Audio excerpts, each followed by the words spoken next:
ಪ್ರತಿಯೊಬ್ಬರದು ಇದೆ.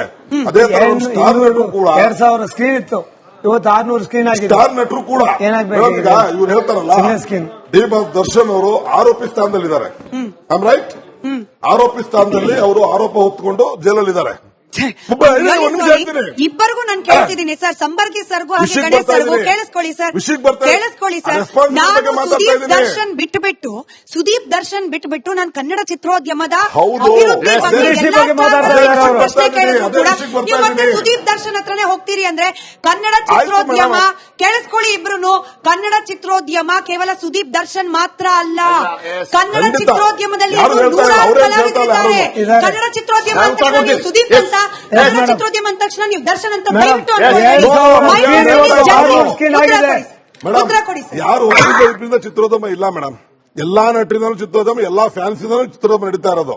ಒಬ್ರಿಬ್ರಿಂದ ನಡೀತೆ ಅಂತ ಯಾವತ್ತೂ ಹೇಳಿಲ್ಲ ನಾನು.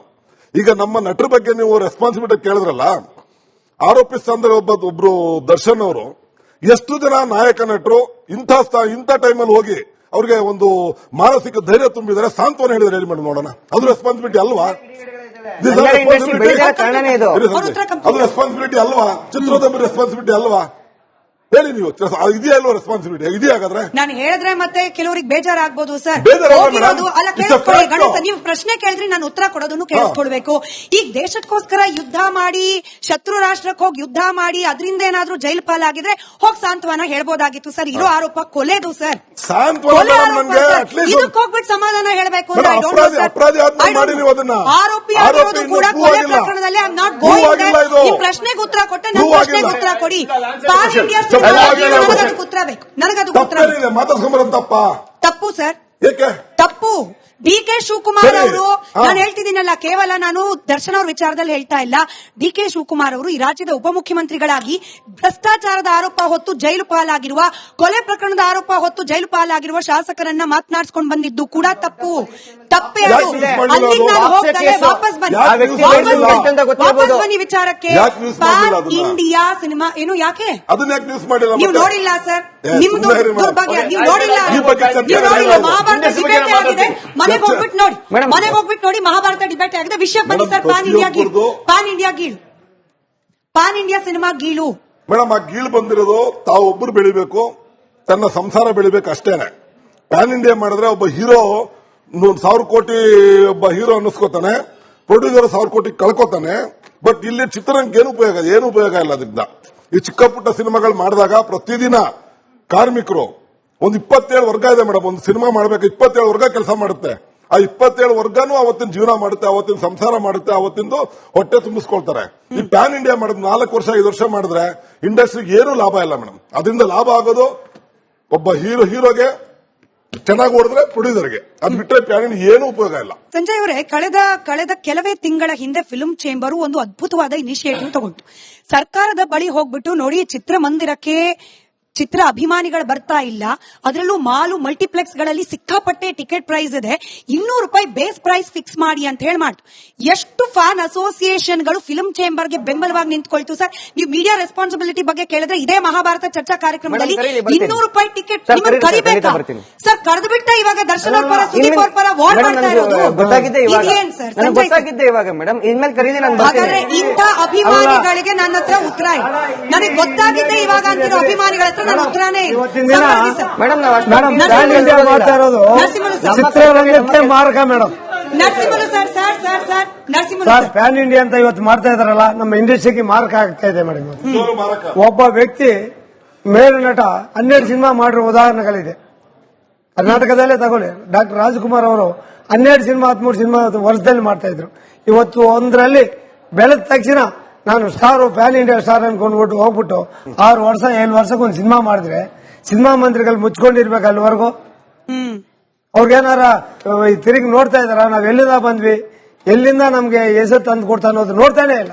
ಏಕಾಏಕಿ ಪ್ಯಾನ್ ಇಂಡಿಯಾ ಅಂತ ಹೋಗ್ಬಿಟ್ಟು ಅಲ್ಲಿ 3 ವರ್ಷ 4 ವರ್ಷ 5 ವರ್ಷ 6 ವರ್ಷಕ್ಕೆ ಸಿನಿಮಾಗಳು ಮಾಡಿದ್ರೆ ಥಿಯೇಟರ್ಗಳ ಗತಿ ಏನು ಮೇಡಮ್?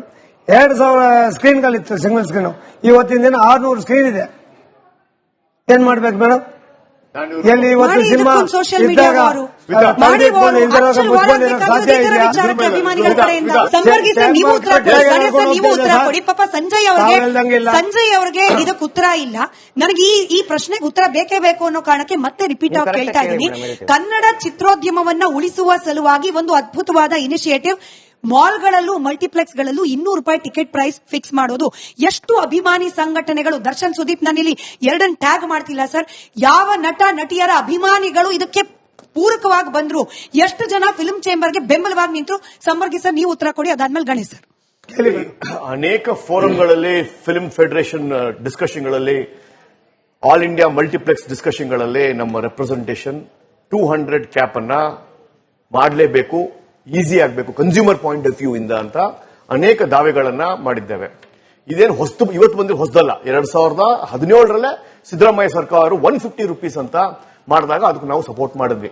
ಆದರೆ 90% of the film industry multiplex is own by politicians. ಅಲ್ಲಿ ರಿಯಲ್ ಎಸ್ಟೇಟ್ ಬೆಲೆಯನ್ನು ಕಟ್ಬಿಟ್ಟು ನಮ್ಗೆ ವರ್ಕೌಟ್ ಆಗೋದಿಲ್ಲ ಅಂತ ಹೇಳಿ ಮಲ್ಟಿಪ್ಲೆಕ್ಸ್ ಅಸೋಸಿಯೇಷನ್ ಆಫ್ ಇಂಡಿಯಾ, ಯಾರು PVR ಐನಾಕ್ಸ್ ಗಳಿದ್ದಾರೆ, ಅವ್ರ ಮುಖಾಂತರ ಕೇಸ್ ಹಾಕಿ ಅದ್ರ ಮೇಲೆ ಸ್ಟೇ ತಂದಿರ್ತಕ್ಕಂಥ ಅದೇ ಪೊಲಿಟಿಷಿಯನ್ಗಳು, ಯಾರ್ಯಾರು ಬಾಲ್ ಇಟ್ಕೊಂಡಿದ್ದಾರೋ ಅದೇ ಪೊಲಿಟಿಷಿಯನ್ ಹೋಗಿ ರಾಜ್ಯ ಸರ್ಕಾರದ ಆರ್ಡರ್ ಮೇಲೆ ಸ್ಟೇ ತಗೊಂಡಿದ್ದು. ಯಾರು ಸ್ಟೇ ತಗೊಂಡಿದ್ದು?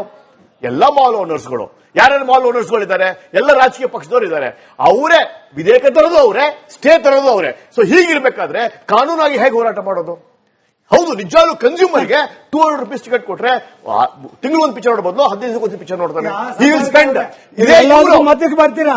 ಇದ್ಯಾಕೆ ನೀವು ಸಪೋರ್ಟ್ ಮಾಡಿಲ್ಲ? ನಮ್ಮ ಸಪೋರ್ಟ್ ಮಾಡಿದೀವಿ, ಪೊಲಿಟಿಕಲ್ ಆಗ್ಬೋದು, ಸಿನಿಮಾ ಇಂಡಸ್ಟ್ರಿ ಆಗ್ಬೋದು, ಯಾವ್ದು ಡಬ್ಬಿಂಗ್ ವಿಷಯಕ್ಕೆ ಹೋಗ್ತಾರೆ. ಇದಕ್ಕೆ ಯಾಕೆ ಸಪೋರ್ಟ್ ಮಾಡಿಲ್ಲ? ನರಸಿಂಹಲು ಸರ್ ನಮ್ಮ ಪಬ್ಲಿಕ್ ಅವರು ಹಾಕಿದ್ದಾರೆ ಕೇಸ್ಗಳು. ಗಣೇಶ್ ಅವ್ರಿಗೆ ಪ್ರಶ್ನೆ, ಪಕ್ಕದ ತಮಿಳುನಾಡಿನಲ್ಲಿ, ಪಕ್ಕದ ಆಂಧ್ರ ಪ್ರದೇಶದಲ್ಲಿ ಆಗತ್ತೆ ಸರ್ ₹200 ಟಿಕೆಟ್, ₹150 ಟಿಕೆಟ್. ಯಾಕಂದ್ರೆ ಅಭಿಮಾನಿಗಳ ಅಭಿಮಾನ ಅಷ್ಟಿದೆ, ಅವ್ರ ಡಿಮ್ಯಾಂಡ್ ಅಷ್ಟಿದೆ. ಸ್ಟಾರ್ ವಾರ್ ಅಲ್ಲೂ ನಡೆಯುತ್ತೇನೋ, ಆದ್ರೆ ಹೆಣ್ಮಕ್ಳನ್ನ ಬೀದಿಗೆ ತಂದು ಸ್ಟಾರ್ ವಾರ್ ಮಾಡಲ್ಲ ಸರ್. ಕನಿಷ್ಠ ಪಕ್ಷ ನಮ್ಗಳ ಗಮನಕ್ಕೆ ಕಾಣೋ ತರದಲ್ಲಿ ಈ ಒಗ್ಗಟ್ಟು ಕನ್ನಡ ಚಿತ್ರೋದ್ಯಮದ ನಟರಲ್ಲೂ ಇಲ್ಲ, ಈ ಒಗ್ಗಟ್ಟು ಕನ್ನಡದ ಸಿನಿ ಅಭಿಮಾನಿಗಳಲ್ಲೂ ಇಲ್ಲ ಸರ್. ಈ ಒಗ್ಗಟ್ಟಿನ ಕೊರತೆಯಿಂದಾನೇ ಇವತ್ತು ನಿರ್ಮಾಪಕರು, ನಿರ್ದೇಶಕರು ಬೀದಿಗೆ ಬಂದ್ಬಿಟ್ಟು ಬಾಯಿ ಬಡ್ಕೊಳ್ಳೋ ಪರಿಸ್ಥಿತಿ. ಯುದ್ಧ ಇಲ್ಲಾಗಬೇಕು ಸರ್, ಯುದ್ಧ ಇಂಥ ವಿಚಾರದಲ್ಲಿ ಆಗ್ಬೇಕು. ಪಾಪ ಅಭಿಮಾನಿಗಳಿಗೆ ಗೊತ್ತೇ ಇರೋದಿಲ್ಲ ಈ ತರ ವಿಚಾರಗಳು. ಇದು ಅಭಿಮಾನ, ಇದು ಕನ್ನಡ ಚಿತ್ರರಂಗವನ್ನ ಉದ್ಧಾರ ಮಾಡ್ತಿರುವ ಅಭಿಮಾನಿಗಳ ಪರಿಸ್ಥಿತಿ. ಗಣೇಶ್ ಸರ್, ಮೇಡಮ್, ಈಗ ₹200 ಚಿತ್ರ ಗೌರ್ಮೆಂಟ್ ಆರ್ಡರ್ ಕೂಡ ಆಗಿತ್ತದು. ನಮ್ಮ ಚೇಂಬರ್ ಅವ್ರಿಗೆ ಅಭಿನಂದನೆ ಸಲ್ಲಿಸಬೇಕು. ಈ ವಿಷಯದಲ್ಲಿ ಬಹಳ ಶ್ರಮ ಪಟ್ಟರು. ಆದ್ರೆ ಕೆಲವರು ಸುಪ್ರೀಂ ಕೋರ್ಟ್ಗೆ ಹೋಗಿದ್ವಿ, ಹೈಕೋರ್ಟ್ಗೆ ಹೋಗಿದೀವಿ. ಈಗ 50 ಜನ ಅಪೀಲ್ ಹಾಕಿದ್ದಾರೆ. ನಮ್ಮಲ್ಲಿ ಇವ್ಯಾರು ಇಲ್ಲ. ಒಬ್ಬ ಸಾಮಾನ್ಯ ಮನುಷ್ಯ ಸುಪ್ರೀಂ ಕೋರ್ಟ್ ಅಲ್ಲಿ ಅಥವಾ ಹೈಕೋರ್ಟ್ ಅಲ್ಲಿ ಯಾವುದೋ ಒಂದು ಪರವಾಗಿ ಒಂದು ದಾವೆ ಹೂಡಿ ಅದನ್ನ ಕಂಟೆಸ್ಟ್ ಮಾಡಬೇಕಾದ್ರೆ ಎಷ್ಟು ಕೋಟಿ ಖರ್ಚಾಗುತ್ತೆ ಮೇಡಮ್? ಅದಾಗುತ್ತೆ. ಅದು ಅವರಿಂದ ಫೀಡ್ ತಗೊಳ್ಳೋದು, ಇಲ್ಲಿ ಚಿತ್ರರಂಗದ ಮೇಲೆ ಹೊರೆ ಇರೋದು, ಮತ್ತೆ ಅದನ್ನ ನಿಲ್ಲಿಸ್ತೇ ಅನ್ನೋದು. ಈಗ ₹200 ತಂದಿದ್ದನ್ನ ಯಾರೋ ಒಬ್ರು ಮಲ್ಟಿಪ್ಲೆಕ್ಸ್ ಹಾಕಿದ್ರಲ್ಲ, ಅದ್ರ ಪರ ವಾದ ಮಾಡಿದವರು ಯಾರು? ಅವಾಗ ಸಂಪರ್ಕಿದ್ರು, ಅದ್ರ ಬಗ್ಗೆ ವಾದ ಮಾಡಲಿಲ್ಲ. ಮಾಡಬೇಕಾಗಿತ್ತು, ಸಪೋರ್ಟ್ ಮಾಡಬೇಕಾಗಿತ್ತಲ್ಲ. ಈ ಡಬ್ಬಿಂಗ್ ಬಗ್ಗೆ ಮಾತಾಡೋರು ಇದ್ರ ಬಗ್ಗೆ ಇಲ್ಲ ಅನ್ನೋದು ಗೊತ್ತಾಗ್ತಿದೆ ಸರ್. ನಾನು ಅದನ್ನೇ ಕೇಳಿದ್ದು, ಒಗ್ಗಟ್ಟು ಇಲ್ಲೂ ಕೂಡ ಅದೇ ಇಲ್ಲ ಮೇಡಮ್, ಅಂತ ಹೇಳಿ.